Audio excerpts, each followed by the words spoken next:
Welcome. The topic we'll be discussing in this session is first come first serve CPU scheduling algorithm. So in the last class we have discussed the basics of CPU scheduling. Why should we go for CPU scheduling, or why the operating system should do CPU scheduling, and what are the parameters to measure the performance of various CPU scheduling algorithms. These are the things we have discussed in the last class. So in this session, we'll be discussing one particular CPU scheduling algorithm, which is called as FCFS, first come, first serve scheduling algorithm. So this algorithm is very simple in the sense that whatever the job that is present in the ready queue at first will be executed by the processor at first, and the processor will execute this particular job until it completes. Once this particular job is completed, then the processor will take the next job and it will execute. So there is a ready queue, and ready queue contains many jobs or many process like process 1, process 2, process 3, and so on. So what FCFS algorithm will do in the sense, whatever the job first available in the ready queue, it will take that job or the process, it will execute it, and then it will go to the next job. Once this process is completed, or this process went into IO wait, then it will pick up the next process. Then it will execute the next process. Again, it will keep executing the next process as long as the next process completes or it go into IO wait. So after that, it will execute the next process. So this type of scheduling is called as first come, first serve scheduling. So first come, first serve scheduling, basically, this is a non-preemptive scheduling. That is, once the processor is allocated with a particular process, the operating system cannot take away the CPU from that particular process. So the processor will be left only when there is only if the process completes the execution or if there is an IO wait. Otherwise, the process will keep on executing. So this is a non-preemptive scheduling. The advantage of this scheduling is it is very simple to implement. So it is very simple and it is very easy to implement. So programmatically, it is very easy to implement this particular scheduling. But the disadvantage is it has a very high average waiting time. Generally, first come first serve algorithm, first come first serve CPU scheduling algorithm, it has a very high average waiting time. So let us say WTS waiting time. And also it has another drawback that it is a non-preemptive scheduling. So non-preemptive scheduling in the sense you are giving the CPU to a particular process as long as it want to execute. So which is not an advisable situation. So it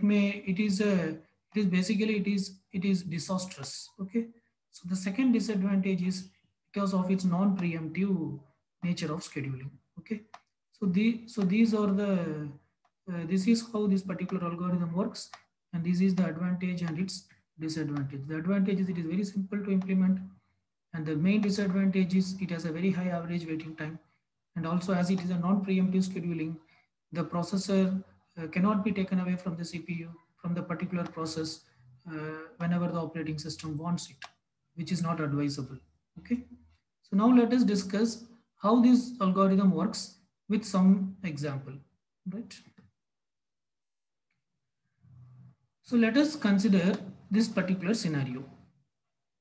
Currently, the ready queue contains three processes, P1, P2, and P3. Ready queue contains three processes, P1, P2, and P3. And this is the burst time. That is how much time each of this particular process needs to complete in milliseconds. Process 1 needs 24 milliseconds to complete. And process 2 needs 3 milliseconds. And process 3 needs 3 milliseconds. So these three are in the ready queue, and let us assume that these process are in this order. That is, first there is a process P1 in the queue, then the process P2 is in the queue, and then the process P3 is in the queue. So we know that this first come first serve algorithm, how it works in the sense, it will first take the first process, it will complete its execution.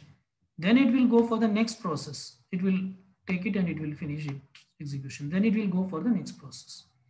So let us try to draw a Gantt chart. There is a Gantt chart for this particular process, like how it works.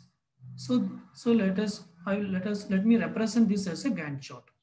So the first process available in the queue is P1. So CPU will first execute the process P1. Okay. And P1 needs how much time? P1 needs 24 milliseconds. Its starting time is 0th milliseconds and it ends at the beginning of the 24th millisecond. Okay, because it needs 24 milliseconds. Once P1 completes, then P2 will get the CPU access. P2 will execute for 3 milliseconds. It is starting at 24th millisecond and it will complete at 27th millisecond. So it is executing for 3 milliseconds. It starts at 24th millisecond and it ends at 27th millisecond. Then P3 needs another 3 millisecond. So it starts at 27th millisecond and it ends at 30th millisecond. So this is the Gantt chart. So first you should represent this as a Gantt chart. So when you represent it as a Gantt chart, you come to know like how this process gets executed. Now let us try to identify the waiting time of each of this process. So the waiting time of process 1, waiting time for process 1 is, process 1 is not waiting at all. The moment it comes in the ready queue, it is immediately given CPU because it is starting at 0th time. Okay, so it is no waiting time. So there is no waiting time for process 1. Okay, process 2, the waiting time for process 2, W2 is waiting time. And in the subscript, I am mentioning the process. The waiting time for process 2 is 24 milliseconds. It is waiting for 24 milliseconds, okay, which is huge. And the waiting time for process 3 is, waiting time for process 3 is starting only at 27th millisecond. So we are assuming all jobs arrive at the same time, T0, but it is arriving in this order, P1, P2, P3. First P1, next P2, then P3. So the moment P1 comes, it got the CPU. But P2 is waiting for 24 milliseconds and P3 is waiting for 27 milliseconds. This is the individual waiting time for each of the process.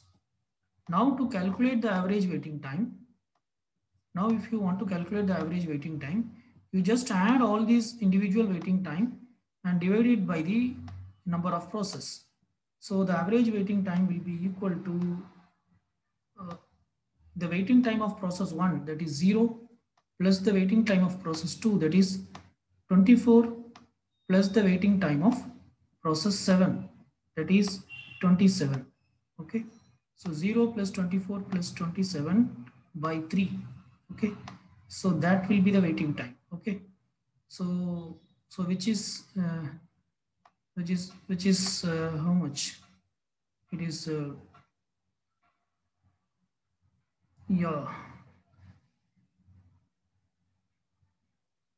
think it is 51 by 3.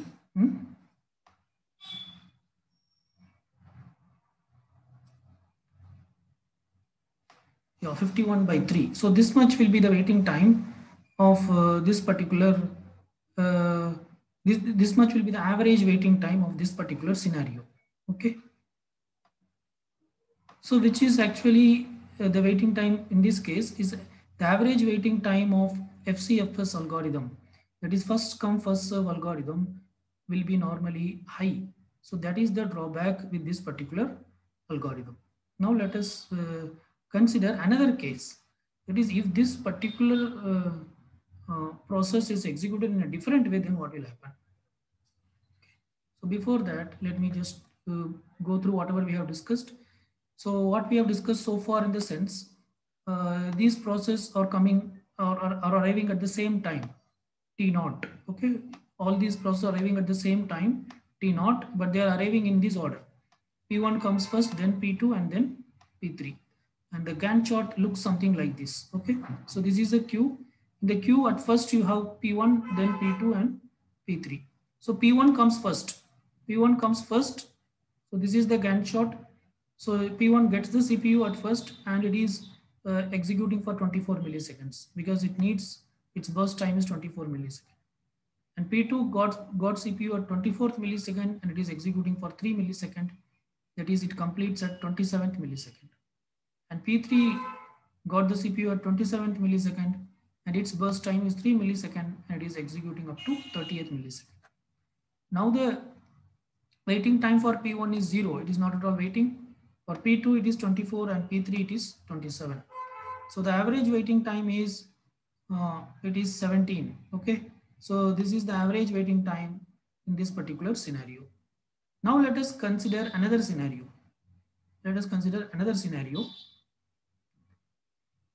Suppose the process arrived in this order.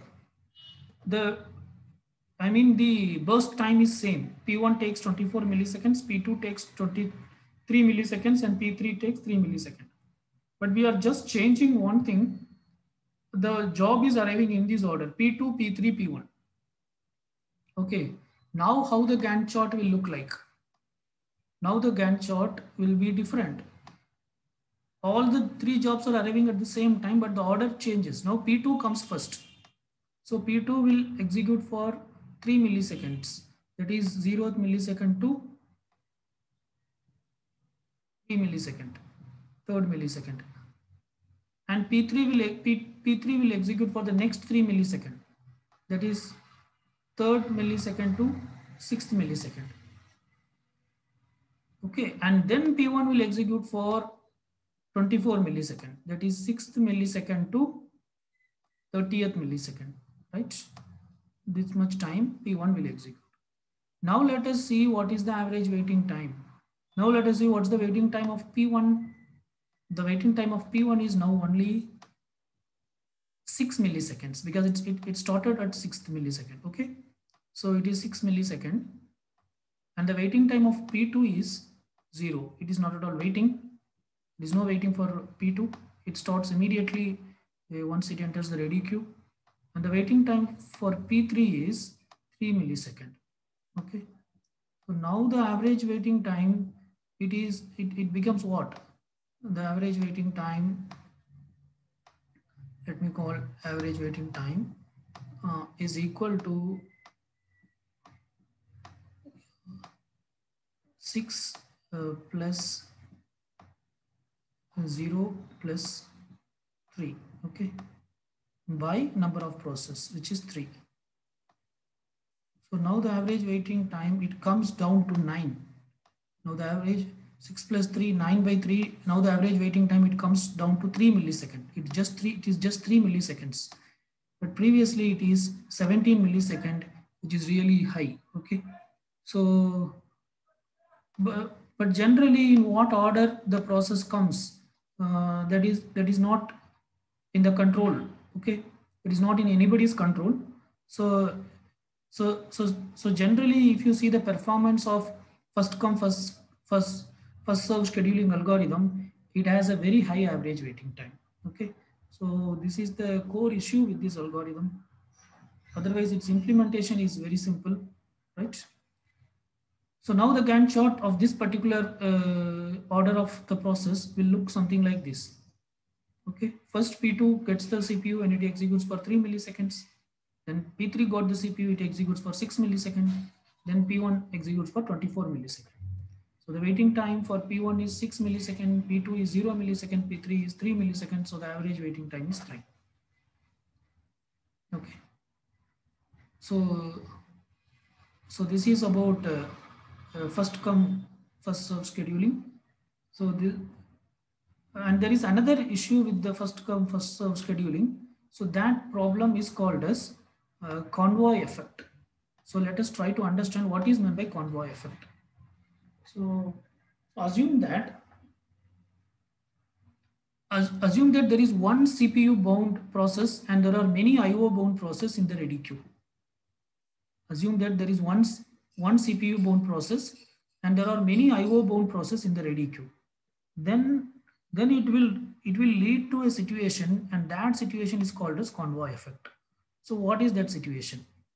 So we know that CPU bound process are the one which spends more time in computation and less time in IO operation. And IO bound process are the one which spends more time in IO operation and less time in computation. So here in the ready queue you have one CPU bound process and many IO bound process. Okay. So let me call the CPU bound process as P underscore C. Okay. And there are many IO bound process. So other process, let us assume as IO bound process. So there is a process P0, there is a process P1. Like that, say there are 3 to 5 process. All these are IO bound process. Now this scenario will create an issue, and that issue is called as convoy effect. So what is convoy effect? Let us try to understand. So so so assume that initially CPU is executing. Initially CPU is executing. So this order can be in the ready queue. This can be in any order. It is not that the CPU bound process should be first. Even it can be the last also. That's not an issue. Okay. Or you can assume that the CPU bound process is in the last. Here is the CPU bound process. Okay. And we can consider this as P4. There is another process. This is also IO bound. So what happens in the sense P4 will come to CPU at first. So we are discussing first come first serve. And P4 is the IO bound process. So it will use CPU for a very short duration. Say it may use for 5 milliseconds or 3 milliseconds or whatever it may be. And then it will go into IO wait. Because it is IO bound process, so it will spend most of the time in IO operation. So it will get into IO wait. And then P0 will execute. P0 is also an IO bound process.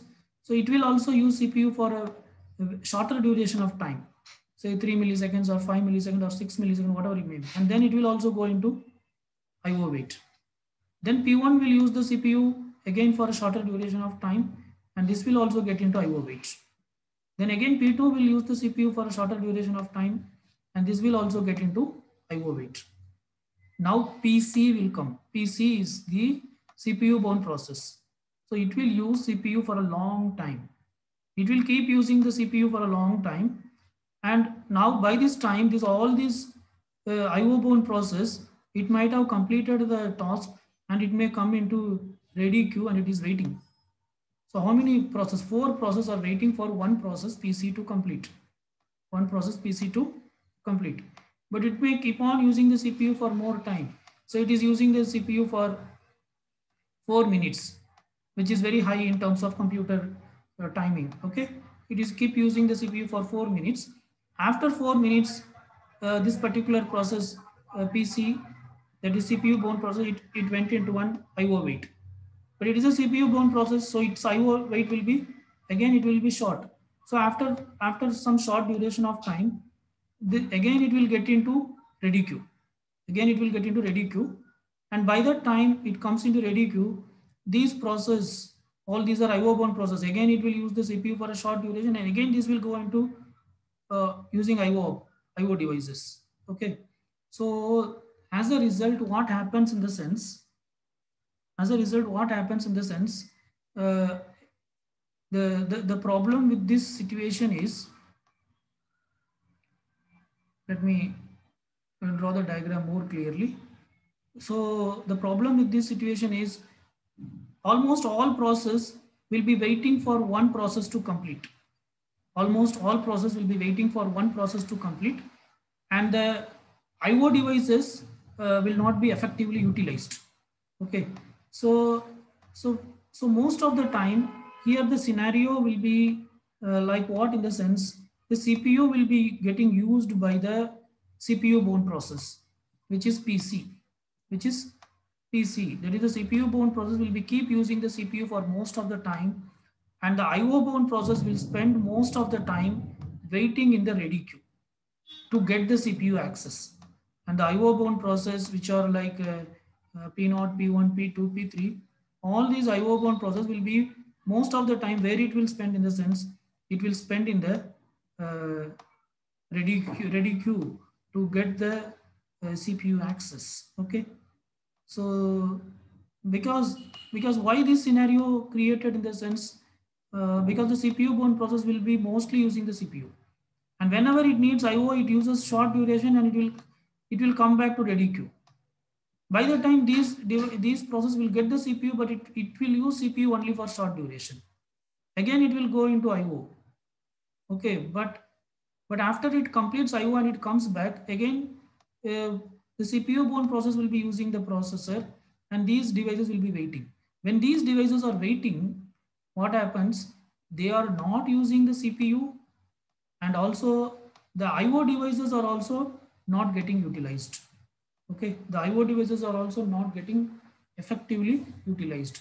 So this problem is called as uh, convoy effect. So this is the another drawback with FCFS algorithm. Okay, so that's it about first come first serve scheduling algorithm. So its advantages, it is simple to implement, and its disadvantages, it has a very generally it has a very high average waiting time.